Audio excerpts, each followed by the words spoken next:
Maki Rena!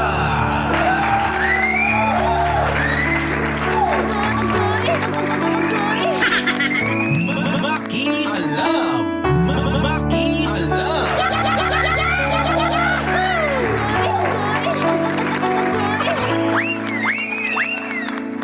91.5 Win Radio. Halo, halo. Halo kay Ube, mga marikoy-parikoy, mga kapitbahay kong pakialamero at pakialamera. Nandito na naman ang inyong dakilang pakialamera sa lahat. Ang inyong kumare. Kumari po ninyo. Kumari po kita. Agoy. Agoy. Agoy. Agoy kalami. Maki Rena! Opo, Day. That's me. Ang kumaring Maki Rena ninyo at your service, live na live nationwide, worldwide and uniwide para pakialaman na naman ang problema ng ating kapitbahay na may pinagdaraanan sa buhay. Willing na willing magbigay ng damay at makialam. Maki Alam! Ready na ba kayo mga kapitbahay? Atake! Makialam na sa comment section natin dyan ha, sa Facebook post natin, sa ating FB page, 91.5 Win Radio Manila Facebook page. Mag-follow lang kayo at makikita nyo ang ating post ngayong araw na ito sa Maki Alam. Kamayan natin si Regine na humihingi ng payo kay Maring Maki. Alamin natin kung tayo ba ay mahahabag o bubula na naman ang ating mga bibig. Sa kwento ng ating kapitbahay na dadamayan ngayon, dito pa rin sa Maki Alam, hatid sa atin ng Game Zone. Kaya naman tayo na't pakinggan at makialam sa pinagdaraanan ni Regine ng Laguna. Maki Alam! Maki Alam! Mareng Maki Rena. Ako po si Regine. Second year college na po ako ngayon. Gusto ko lang po sanang i-share yung tungkol sa amin ng isa sa mga naka-fling ko. Ganda, fling-fling lang oh. Itago nyo na lamang po siya sa pangalan na Jeffrey. Actually, boyfriend po siya ng kasamahan ko sa org.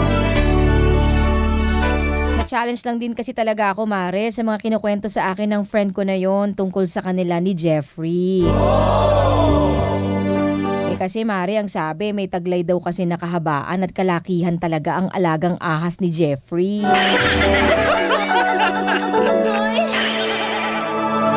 Yun ang chika. Mapapa-agoy.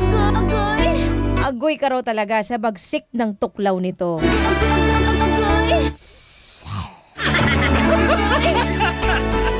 Maring Maki, 2 years na rin kasi akong cactus.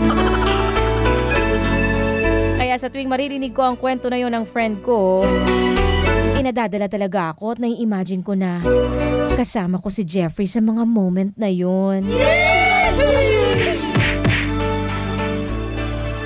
At ayun na nga, hindi na ako nagpatinag pa. To cut the long story short, hindi na talaga ako nakapagpigil pa, Mare. Kaya gumawa ako ng paraan para maisakatuparan ko ang plano ko. Niyaya ko si Jeffrey. Niyaya ko si Jeffrey na mag one-on-one kami sa inuman. Nalasing kami pareho at ayun na nga, doon ko napatunayan na may taglay na haba at laki pala talaga ang alagang ahas ni Jeffrey.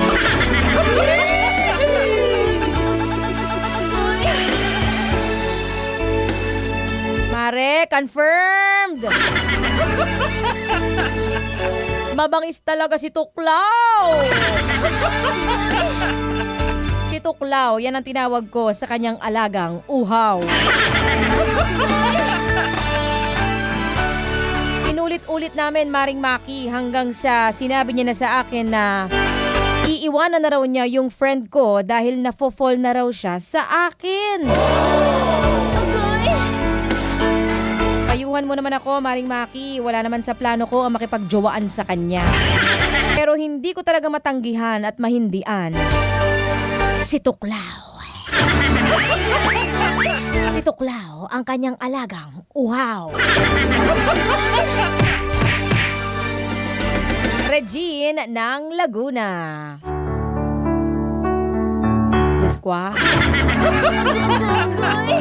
Teka lang ah. Ay nako, mga kapitbahay, ano magagawin natin dito? Tuklawin na lang to. Taray mo naman dyan, natuklaw ka ng ahas, ahas ka na nga eh.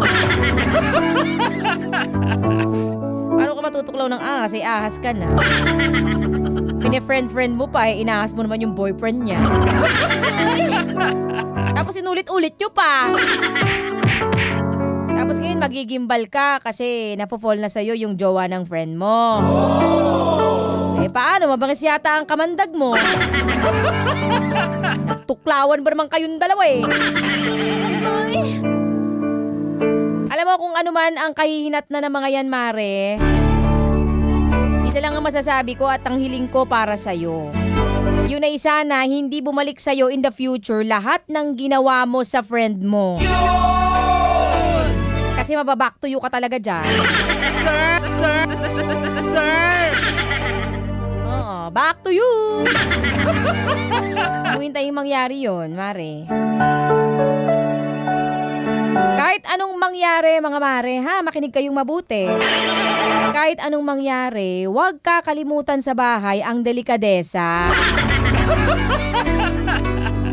Okay, kapag jowa na ni friend, distansya. Yung ikaw pa yung magiging dahilan ng paghihiwalay nila. Diyos ko.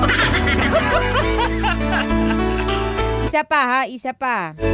Iwasan natin ang maging cause ng suffering ng ibang tao. Kasi bilugang mundo, mga marikoy-parikoy, babalik at babalik sa'yo kung ano ang ginawa mo sa kapwa mo. Kaya ang tanong ko sa'yo, Maring Regine, distansya o ambulansya? Distansya o punerarya? Ano? Diyos ko, iwasan mo na ha. Kung wala ka namang planong makipagseryosohan sa lalaking niya, wala kang planong makipagjowaan, dumistansya ka na, okay? Kasi pag nalaman pa yan ng friend mo, Diyos ko, nawalan ka na ng jojowain, nawalan ka pa ng kaibigan. Wala na ako iba pa masasabi sa'yo, Regine, ha? Ang bangis mo! Good luck kay Tukla. Kay Tuklaw. Good luck sa mangyayari sa inyo, ha? O mga kapitbahay, kayo naman ang umatak. Tuklawin nyo to. Charing gola. Kayo naman ang umatake dyan, ha? Atake sa ating comment section. Makialam na sa ating comment section, ha? Kay Regine, payuhan ninyo kung ano bang dapat gawin. Kasi hindi niya raw maiwasan ng tuklaw ng ahas ni Jeffrey. Ang tuklaw ng ahas na uhaw. Charing gola. Punta na kayo sa ating comment section, ha? Diyan, sa ating Facebook page, may post tayo dyan.